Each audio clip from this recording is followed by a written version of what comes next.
New York, dans les années 1860, était la plus grande ville des États-Unis, la principale porte d'entrée de la grande vague d'immigration européenne, la capitale financière d'une nation en train de se déchirer dans une guerre civile, et le théâtre de certaines des violences urbaines, maladies et dysfonctionnements sociaux les plus spectaculaires que le 19e siècle ait produits sur le sol américain. C'était aussi, pour tous ceux qui y ont vécu et y ont survécu, leur ville.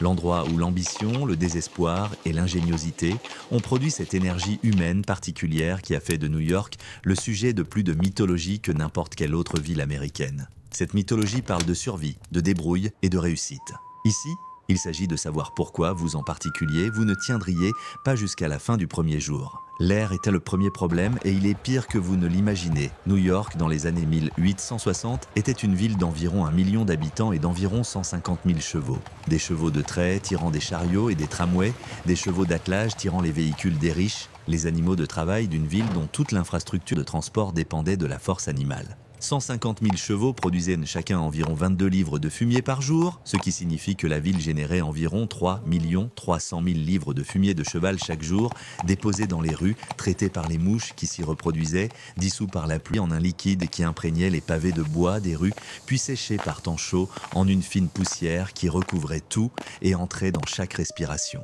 Et cela, c'était avant la fumée de charbon provenant des usines le long des rivières, avant les déchets des abattoirs des quartiers sud, avant les rejets des tanneries, des usines d'équarrissage et des usines à gaz qui encerclaient la ville productive.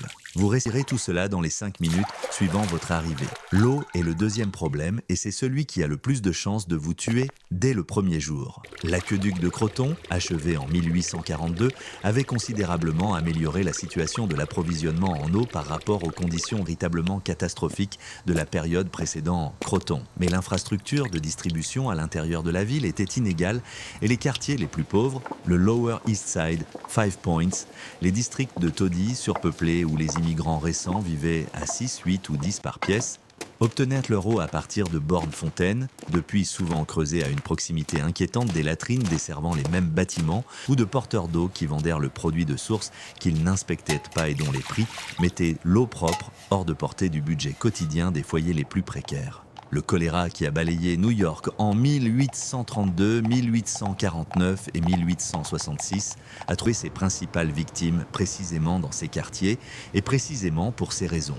L'approvisionnement alimentaire était le troisième problème et celui qui avait le moins de chances de vous tuer rapidement mais le plus de chances de le faire de manière fiable à moyen terme. Le lait vendu par les marchands ambulants dans les années 1860 était, dans une proportion importante des cas, du swill milk, le produit de vaches laitières gardées dans des caves attenantes à des distilleries, nourries avec la purée chaude de céréales restant après la fabrication du whisky, jamais autorisées à sortir, jamais brossées, et produisant un liquide maigre, bleuté et d'une valeur nutritive douteuse, ensuite falsifié avec de l'eau, de la craie et du plâtre de Paris pour lui redonner l'apparence du lait entier. La mortalité infantile à New York dans les années 1860 atteignait environ 40% des enfants nés avant l'âge de 5 ans. Le lait contaminé en était la cause principale. Les adultes qui en buvaient survivaient-ils mieux que les nourrissons ? Parce que le système immunitaire adulte est plus résistant, mais la charge bactérienne du lait commercialement vendu à New York dans les années 1860 suffisait à provoquer des gastro-entérites régulières, même chez les constitutions les plus robustes. Les rues sont le quatrième problème, et elles exigent leur propre bilan. Les rues du New York des années 1860 n'étaient pas celles de la ville moderne. Elles étaient étroites, souvent non pavées, et presque toujours partagées entre piétons, véhicules hippomobiles de toutes sortes, marchands ambulants, bétail conduit vers les abattoirs, enfants, chiens, ainsi que l'ensemble du trafic humain et animal d'une ville sans régulation de la circulation et sans véritable contrôle, hormis l'intervention occasionnelle d'un policier dont la préoccupation première n'était pas le flux ordonné du commerce. Le taux d'accident était important. Être renversé par un cheval emballé ou par un lourd chariot dans une rue étroite n'était pas un événement rare dans les archives du New York des années 1860. C'était documenté avec une fréquence suffisante pour constituer un danger urbain reconnu, traité par les journaux de l'époque, avec cette régularité factuelle qui signalait un phénomène familier plutôt qu'exceptionnel. Le crime est le cinquième problème. Et c'est celui que la mythologie du New York du 19e siècle a représenté avec le plus d'enthousiasme et le plus d'inexactitude romantique. Le quartier de Five Points, L'intersection de 5 rues dans le sud de Manhattan, qui a donné son nom au taudis le plus tristement célèbre de l'histoire américaine, n'était pas la violence chorégraphiée de la version cinématographique. C'était un quartier densément peuplé, marqué par l'extrême pauvreté, un logement inadéquat, des possibilités d'emploi limitées, et le dysfonctionnement social particulier qui apparaît lorsque plusieurs communautés d'immigrants récemment arrivés sont comprimées dans un espace insuffisant, sans les ressources institutionnelles nécessaires pour gérer cette pression. Les gangs qui y opéraient, les Dead Rabbits, les Bowery Boys et de nombreuses autres affiliations plus modestes, étaient des organisations de jeunes hommes dont l'activité principale consistait à extraire des ressources dans un environnement de pénurie. Et leur méthode n'était pas les combats théâtraux du cinéma, mais la violence banale de gens ayant grandi dans des conditions où la violence faisait partie du paysage quotidien. La police est le 6e problème, et le problème n'est pas son absence, mais sa nature précise. Le département de police de New York, dans les années 1860, était une institution politique, avant d'être une institution de maintien de l'ordre. Les agents étaient nommés par des protecteurs politiques, leur poste s'achetait en pratique par le système des quartiers. Et leur obligation première allait à la machine politique de Tammany Hall, plutôt qu'à la population qu'ils étaient censés servir. La corruption était structurelle plutôt qu'individuelle, non pas le fait occasionnel d'un agent dévoyé, mais celui d'un service dont la relation avec l'élément criminel qu'il était censé réprimer se décrivait plus exactement comme une coexistence négociée dont les modalités étaient fixées par celui qui payait l'autre. Vous êtes un étranger sans relation politique et sans compréhension des règles implicites. Vous n'avez aucune protection.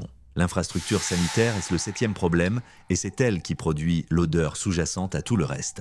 New York, dans les années 1860, se débarrassait de ses déchets au moyen d'un mélange de fosses d'aisance dans les cours des immeubles d'habitation, de fosses septiques sous les rues, censées être vidées régulièrement mais qui ne l'étaient pas, d'un drainage de surface qui entraînait les déchets des rues vers les rivières et du principe général selon lequel tout ce qui était laissé dans un espace public finirait bien par être déplacé par quelqu'un d'autre. Les cochons qui erraient encore dans les rues du sud de Manhattan à cette époque, tolérés parce qu'ils consommaient les déchets organiques que l'infrastructure officielle ne pouvait pas traiter, constituait aussi moins d'une technologie de gestion des déchets plutôt qu'un anachronisme, et les efforts officiels de la ville pour les faire disparaître étaient contestés par les communautés qui les élevaient, parce que l'alternative aux cochons, c'était pas de cochons et pas de réduction des déchets qu'ils consommaient. 24 heures.